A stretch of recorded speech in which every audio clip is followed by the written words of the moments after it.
Christian Nicolas, j'ai 60 ans, j'habite à Sugny depuis que je suis né.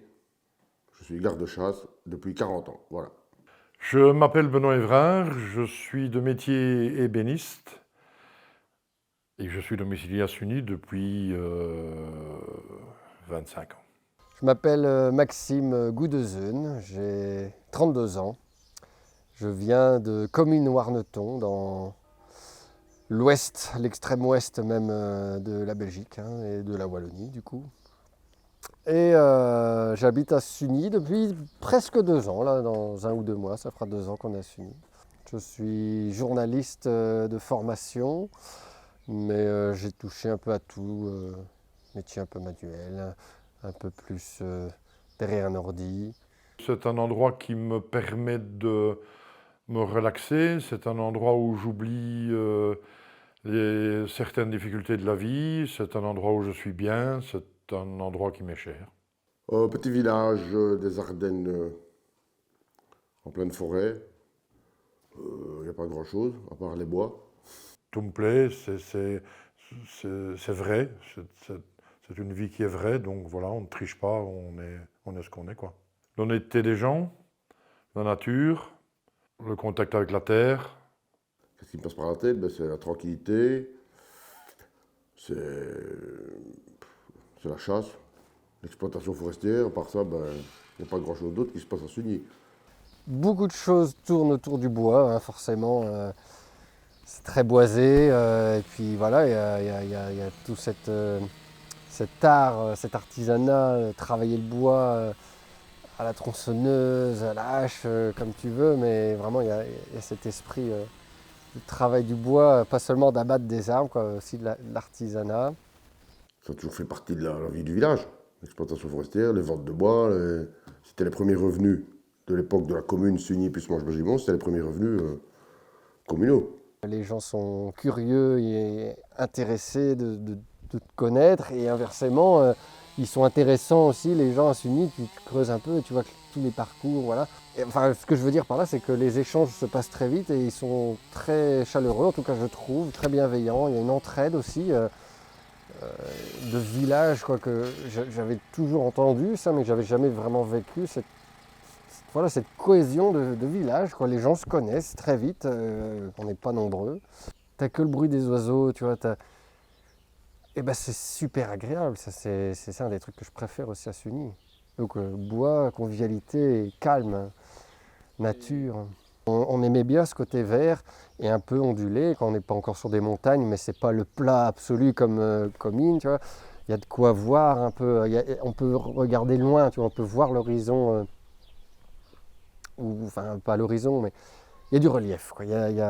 C'est plaisant déjà. Donc on cherchait ça, on cherchait cette nature, ce relief. J'ai encore du mal à voir les aspects négatifs.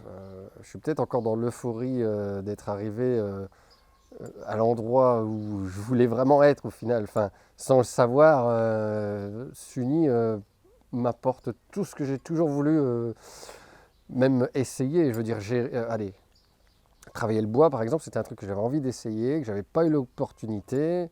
Je veux dire, avant, j'étais en appartement, j'essayais de bricoler. Enfin, qu'est-ce que tu veux bricoler dans un appartement? Tu fous vite la merde, quoi. Donc, c'était chaud, quoi. Et donc, ici, en plus, j'ai appris par hasard qu'il y avait la fouette. Je n'étais même pas au courant. C'est trop bien, ça. Je vais pouvoir vraiment m'essayer la tronçonneuse. Voilà, gérer mon bois, quoi. Donc, j'ai du mal à trouver un truc que je déteste. Il n'y a rien que je déteste à Sugny, je peux le dire honnêtement pour l'instant. Peut-être demain je vais rencontrer un gros problème, je ne sais pas. On va me dire, ah, en fait on va construire une autoroute à côté de Sugny. Là je vais peut-être te dire, je déteste l'autoroute de Sugny. Ne faites pas d'autoroute. Ce qui me gênerait, c'est que ça devienne trop touristique, etc. Faut que ça reste comme, pour moi, il faut que ça reste comme ça et là. On n'est pas sur la SMOA, donc on est dans les bois, on vit dans les bois, c'est comme ça. Maintenant, il ne faudrait pas qu'il y ait trop de trucs touristiques, etc., qui changeraient un peu la physionomie du village, quoi. Pour moi. C'est un peu égoïste, mais bon, faut pas que ça change, quoi. Il faut que ça reste notre petit village. C'est vrai que la vie rurale, c'est une autre vie, quoi. Tu peux pas tout avoir, quoi. Et tu tu dois faire un choix. Et beaucoup de gens sont accros, je veux dire, aux activités. Et puis un jour, ils vont se dire, j'ai envie du calme et de la nature. Ben, il va falloir peut-être s'accrocher un petit peu au début, quoi. C'est vrai que d'un coup, de n'avoir rien, ça peut être perturbant, déstabilisant. On peut se dire, je m'emmerde. Il faut se trouver des autres activités. Je fais partie du village depuis que je suis né. On a toujours fait partie de la jeunesse, de tout. On allait à la messe à Sugny, on a fait notre communion à Sugny, on a fait tout à Sugny. J'ai fait mon service militaire en 85 avec le garde de chasse qui s'appelle Christian Nicolas. Il connaissait un peu la région parce qu'il venait faire des camps de scouts. Il connaissait un peu la vallée de la Smoine, il ne connaissait pas les Ardennes profondes comme Sugny. Il ne connaissait pas les histoires de chasse, de bazar comme ça. À force de parler à l'armée, on parlait beaucoup. Donc il a dit un jour, il faut que je vienne voir ça. Donc grâce à lui, j'ai découvert la région, j'ai habité un peu chez lui, enfin je revenais chez lui. Ça lui a vraiment bien plu. Et depuis, ben, il est toujours venu à la chasse avec nous. Après ça, il a acheté un terrain, il a construit une maison. Et maintenant, il est domicilié à Sugny. Donc, c'est un beau modèle d'intégration aussi, malgré que c'est un Carolo, quoi. Donc j'ai été intégré dans le village grâce à lui. Celui qui vient ici habiter à Sugny, il est obligé de s'intégrer au village. Autrement, il y a 350 habitants ou 400, quelque chose comme ça. Si tu ne t'intègres pas aux 350 habitants, tu vas te mettre à part systématiquement. Donc, tu es obligé de t'intégrer. Celui qui ne le fait pas, il va directement se mettre sur la voie de garage. Ah, je pense qu'ici, si tu n'es pas intégré, c'est pas possible d'y vivre. Ou si tu y vis, tu ne peux pas être entièrement dans l'animation du village, dans l'amitié des gens, dans les familles de certains. Oui, c'est très important, oui. C'est essentiel parce que on est amené à vivre tous ensemble, tu vois. Et quand je dis tous ensemble, c'est pas juste à l'échelle d'un pays ou d'un continent, on est amené à vivre tous ensemble au niveau être humain, quoi. Je veux dire, on fait face tous maintenant à un défi commun qui est le changement climatique. C'est même plus une question de on va empêcher le changement climatique, non, non, il est enclenché. C'est juste maintenant, est-ce qu'on va réussir à se mettre tous d'accord pour éviter de l'aggraver et pour en plus se gérer pour gérer les effets qui vont déjà avoir lieu. Parce qu'on ne les a pas encore tous, on peut les pressentir, hein, mais déjà voilà, c'est ces périodes de sécheresse ou de pluie intense, c'est clairement déjà les effets qui sont en marche et on sait que ça va s'aggraver. Est-ce qu'on est prêt donc à travailler ensemble, tous les êtres humains, à se dire ok, maintenant on réduit tous notre consommation et en plus à travailler ensemble au cas où voilà, il y aura peut-être des endroits où ils vont prendre cher les gens, est-ce qu'on est prêt à les accueillir pour leur prêter main forte? Et c'est ça que je veux rebondir avec le sujet de l'intégration, c'est que demain, peut-être, on devra faire face à des mouvements de population qui vont venir pas pour voler nos richesses comme on entend parfois dans certains discours. Non, ils vont venir juste parce que c'est ça ou la mort, quoi. Vraiment, je grossis le trait, mais dans l'extrême et on peut très vite y arriver. Est-ce qu'on va se dire non, on fait des murs et on leur dit allez vous faire foutre, chacun sa merde? Ou est-ce qu'au contraire on les intègre au mieux qu'on peut, en sachant que des fois il y aura des frictions, c'est normal, c'est comme une grande famille, hein, des fois on s'engueule. Mais au moins, est-ce qu'on se dit on est prêt à passer au-dessus avec cet objectif d'intégrer tout le monde, tout l'être humain, pour passer au-dessus de cette crise à venir, quoi. Parce que cette crise va arriver. J'espère pas jusqu'au stade que je viens de citer, de gens qui doivent bouger. Ça arrive déjà, il y en a déjà qui bougent à cause de ça, mais c'est encore contrôlable. Mais déjà se dire que ça va quand même arriver, eh ben, on le gère bien ensemble, on le fait ensemble, ben, pour moi c'est essentiel, quoi. Et donc ça se joue à la plus petite échelle d'un village où on est tous là à vivre ensemble et à s'entraider, mais ça se joue aussi à l'échelle mondiale. Et quand je dis l'Afrique qui viendrait en Europe, c'est le cliché habituel, mais ça pourrait être très bien l'Europe et même ici nos voisins flamands qui vont être sous les eaux. Où est-ce qu'ils vont venir, quoi? Ils vont venir ici, il va falloir les intégrer, ou on leur dit allez vous faire foutre Vlaams-Buiten. Non, hein, s'il te plaît, on n'en est plus à ces jeux-là. On doit évoluer, on doit se mettre tous d'accord, on est humains, on travaille ensemble, on s'entraide, on est une famille, quoi. On est tous des frères et des cousins. Ben forcément, on les accueille toujours à bras ouverts, mais maintenant, il y en a qui restent quand même toujours un peu à l'écart. Des étrangers qui viennent s'installer à Sugny, ils ne viennent pas systématiquement au contact des gens du village, donc ils ont plus de mal à s'intégrer. Je pense notamment à 2-3 néerlandophones qui sont venus acheter des maisons à Sugny, qui ont du mal à s'intégrer à la population, ils restent un petit peu à l'écart. Ça va venir à mon avis, mais il faut le temps. Quand j'ai besoin d'un coup de main, ben, tout le monde le sait, on vient me donner un coup de main. Maintenant, c'est clair que ce coup de main, je le rends.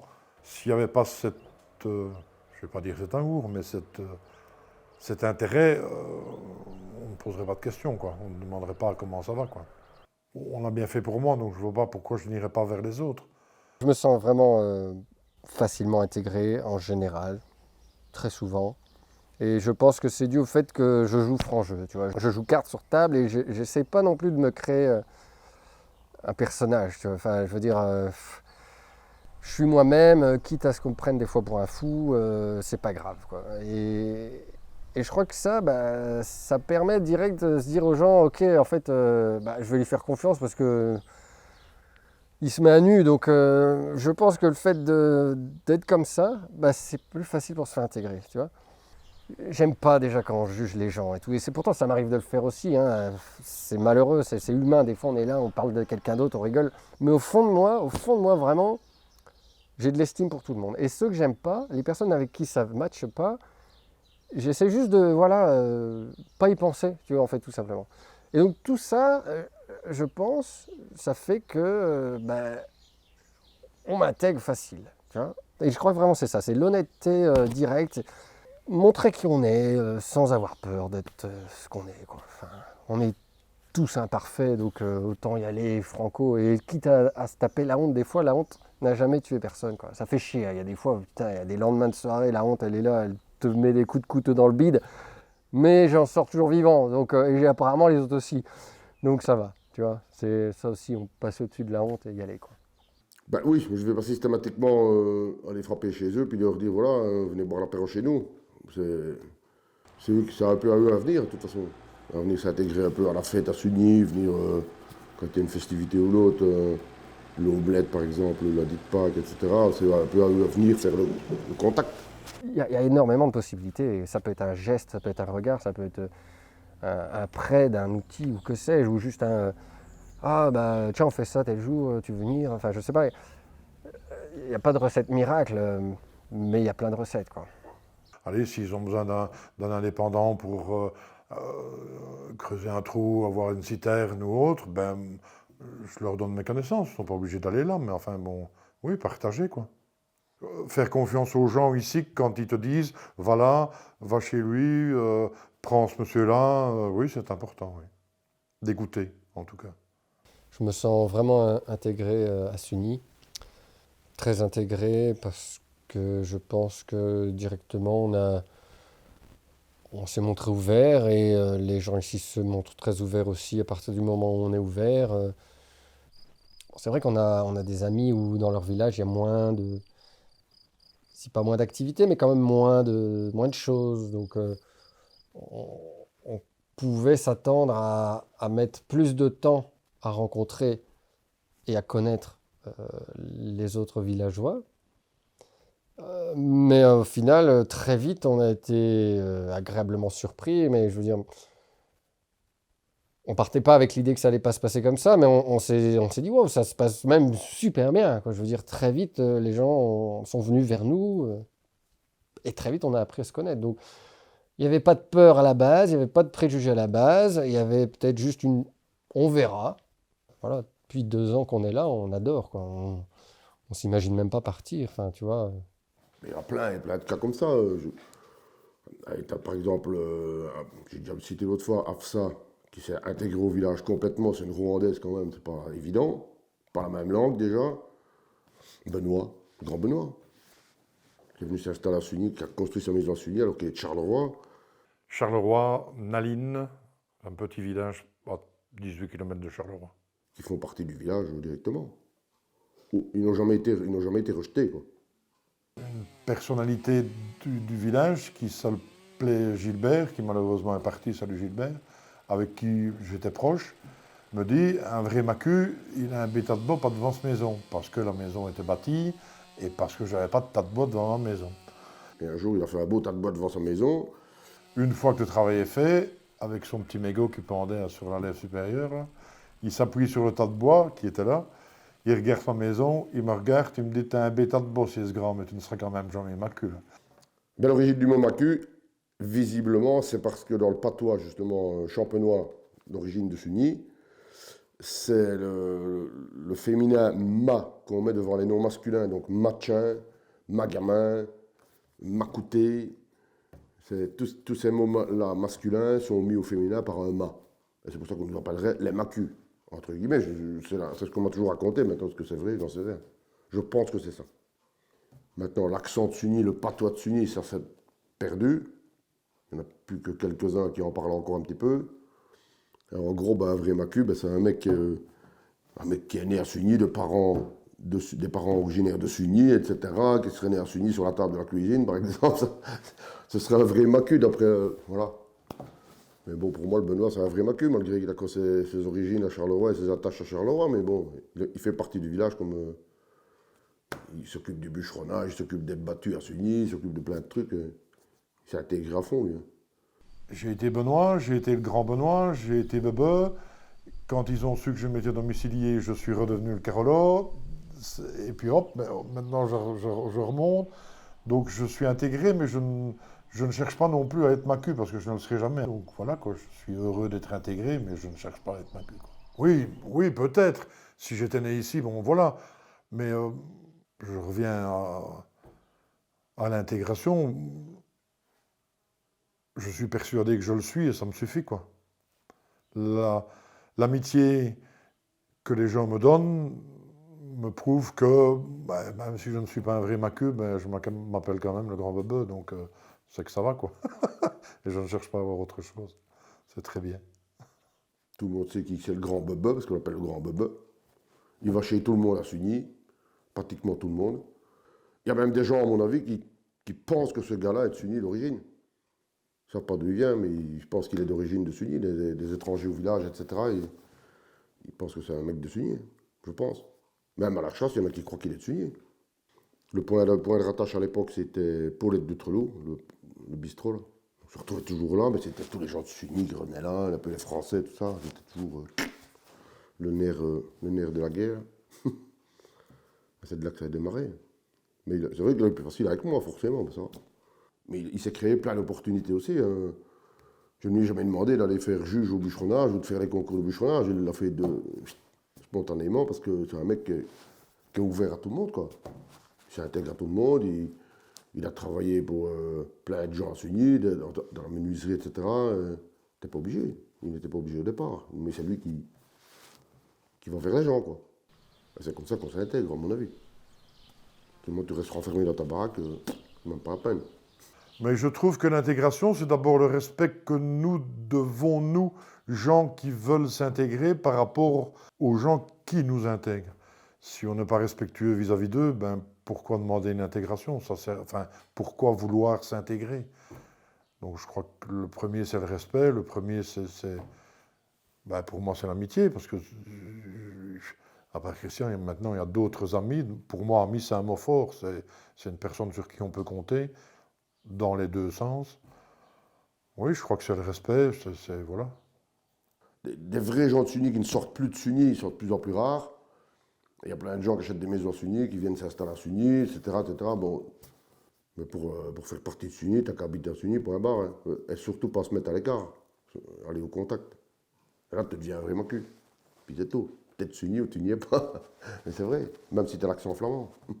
Je pense qu'on devrait vraiment tous arrêter de se prendre la tête sur des conneries. Vraiment, c'est bon, quoi. On est au XXIe siècle, on a la technologie, on a les informations. Et encore, il faut faire le tri, hein, parce qu'il y a beaucoup de merde. Je veux dire, avec tout le savoir, tout le recul qu'on a, toutes les erreurs que l'humanité a faites dans le passé, enfin, tu vois, aujourd'hui, on devrait tous être capables d'accepter les autres êtres humains, quels qu'ils soient, tu vois, de s'accepter l'un l'autre, d'intégrer. Alors, bien sûr, il y en a qui sont imbuvables, mais c'est tout. C'est pas fait, t'es pas fait pour être ami avec lui, t'es pas obligé d'être ami. Mais déjà, pas commencer à vouloir l'enfoncer, tu vois. Tu vraiment, même quelqu'un t'a blessé, passe au-dessus, quoi. Au final, c'est que de l'ego, tu vois. Si tu arrives à mettre un peu ton ego de côté, t'as en face de toi quelqu'un que, vraiment, tu vois, ça sert à rien, c'est tout. passe ton chemin et tourne-toi vers les personnes vraiment intéressantes, sans pour autant les juger au vu de ce que tu as vécu. Parce qu'il y a ça aussi des fois, hein.